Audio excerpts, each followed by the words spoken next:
This is Delia again. I'm reading The Struggle. I'm on chapter 14, and this is part 5.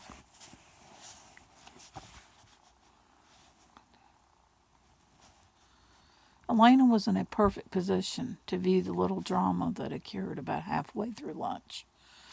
Her heart leaped into her throat when she saw Stephen looking casual and stroll by Caroline's table. He spoke to Caroline, and Elena watched, forgetting even to play with the untouched food on her plate. But what she saw next made her heart plummet. Caroline tossed her head and replied to him briefly, and then turned back to her meal. And Tyler lumbered to his feet, his face reddened as he made an angry gesture. He didn't sit down again until Stephen turned away. Stephen looked toward Elena as he left, and for a moment their eyes met in wordless communion. There was nothing he could do then. Even if his powers had returned, Tyler was going to keep him away from Caroline. The crushing weight squeezed Elena's lungs so that she could scarcely breathe. After that, she simply sat in a daze of misery and despair. Until someone nudged her and told her it was fine to go backstage. She listened almost indifferently to Mayor Dawley's speech of welcome.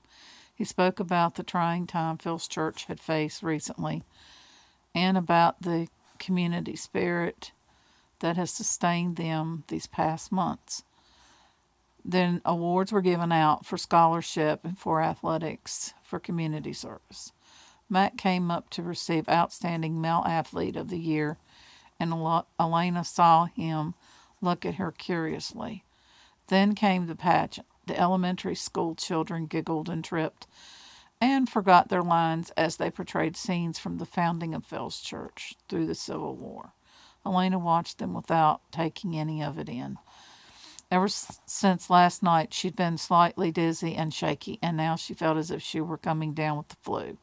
Her brain, usually so full of schemes and calculations, was empty. She couldn't think anymore. She almost couldn't care. The pageant ended to popping flash bulbs and tumulus. I don't know how to say that. Tumultuous. I don't know. Applause. When the last little Confederate soldier was off the stage, Mayor Dawley called for silence. And now he said, for the students who will perform the closing ceremonies, please show your appreciation for the spirit of independence, the spirit of fidelity, and the spirit of Phil's church.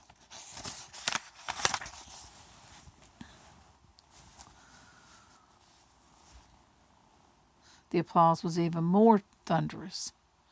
Elena stood beside John Clifford, the brainy senior who had been chosen to represent the spirit of independence. On the other side of John was Caroline. In a detached, nearly apathetic way, Elena noticed that Caroline looked magnificent, her head tilted back, her eyes blazing, her cheeks flushed with color. John went first, adjusting his glasses and the microphone before he read from the heavy brown book on the whatever that is, lectern. Officially, the seniors were free to choose their own selections in practice. They almost always read from the works of M.C. Marsh, and only poet Phil's church had ever produced. All during John's reading, Caroline was upstaging him. She smiled at the audience. She shook her hair, and she waved the reticule hanging from her waist. Her fingers stroked the string bag lovingly, and Elena found herself staring at it, hypnotized, memorizing every bead. All right, and then I'll continue to part 6.